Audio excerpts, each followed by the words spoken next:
आकाश, एक software engineer, अपने काम से थककर देर रात घर लौटा। मुंबई की नमी हवा में घुली थी और उसकी पलकें भारी थीं। जैसे ही उसने अपना फोन देख रहे थे, एक अज्ञात नंबर से कॉल आई। उसने स्क्रीन पर झांकते हुए कॉल रिसीव की। हेलो? आकाश ने थका हुआ स्वर में पूछा।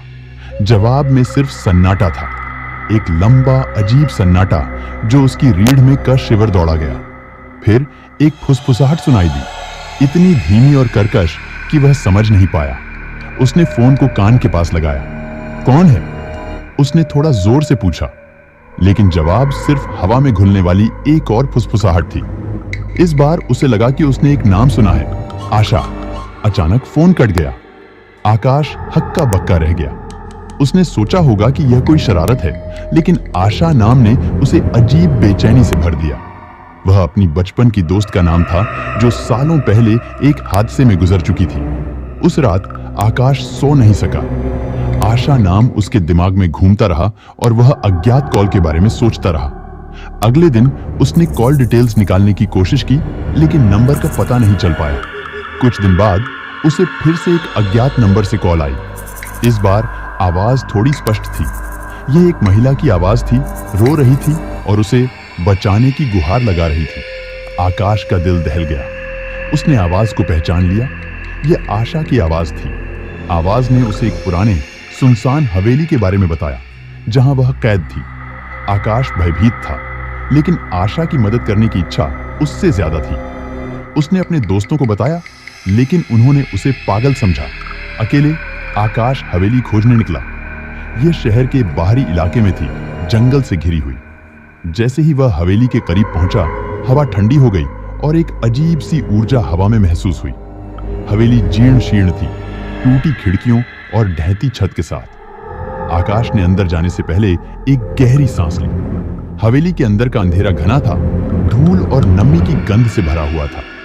वह धीरे धीरे आगे बढ़ा, हर आहट पर चौकन्ना होकर। अचानक उसने रोने की आवाज सुनी। वह आवाज का पीछा करते हुए ऊपर की ओर गया, एक अंधेरे कमरे तक पहुंचा। कमरे के कोने में एक आकृति बैठी थी, सफेद कपड़ों में ढकी हुई। आशा? आकाश कांपते हुए फुसफुसाया। आकृति ने अपना सिर उठाया। उसका चेहरा छिपा हुआ था, लेकिन आंखें चमक रही थी। एक ठंडी हवा कमरे में दाखिल हुई और आकृति बोलने लगी। उसकी आवाज डरावनी और दुखी थी। आशा नहीं, आशा नहीं। आवाज में एक दुख भरी हताशा थी। मैं सिर्फ एक प्रतिध्वनि हूं, उसकी पीड़ा की एक निशानी। आकृति की आवाज कमजोर और हवादार थी, मानो हवा के झोंके में बिखर जाएगी। आकाश सन्न रह गया। उसे समझ नहीं आया कि क्या हो रहा है। तो आशा कहां है? उसने हकलाते हुए पूछा।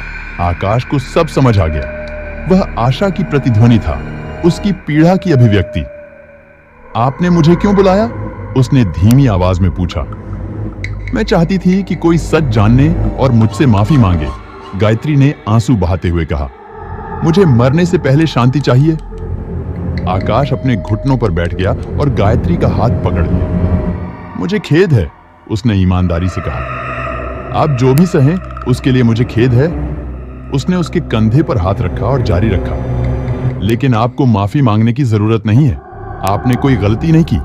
यह आपका बेटा था जिसने बुराई की। उस समय कमरे में हवा फिर से ठंडी हो गई। बुजुर्ग महिला चीखी और लुप्त हो गई। एक भयानक हवा आकाश को घेरने लगी और कमरे की दीवारें फटने लगी। फिर एक भयानक आवाज गूंज उठी। मैं तुम्हें नहीं जाने दूंगा। कुछ ही पलों में कमरा मलबे में बदल गया और आकाश को बाहर फेंक दिया गया। वह हवेली के दरवाजे तक भाग गया।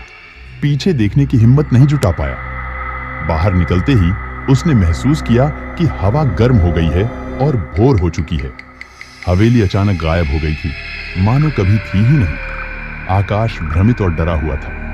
क्या सच में सब एक सपना था? लेकिन गायत्री के आंसुओं की गर्माहट अब भी उसके हाथों में महसूस हो रही थी। वह शहर लौट गया, अशांत मन के साथ। आशा और गायत्री की पीड़ा उसकी आत्मा को छू गई थी। उसने फैसला किया कि वह उनकी कहानी सुनाएगा, यह उम्मीद करते हुए कि किसी तरह वे शांति पा सके। आकाश ने अपनी कहानी सोशल मीडिया पर और स्थानीय अखबारों में साझा की। कहानी लोगों को सोचने पर मजबूर कर देती थी कि बुराई कितनी दूर तक जा सकती है, और यह भी कि पीड़ा के घाव कितने गहरे हो सकते हैं। कहानी लोगों के बीच चर्चा का विषय बन गई। कुछ ने इसे सच माना, कुछ ने भ्रम, लेकिन यह निश्चित था कि हवेली के खंडहरों के बीच अब एक अलग ही सन्नाटा छा गया था। शायद आशा और गायत्री को आखिरकार शांति मिल गई थी।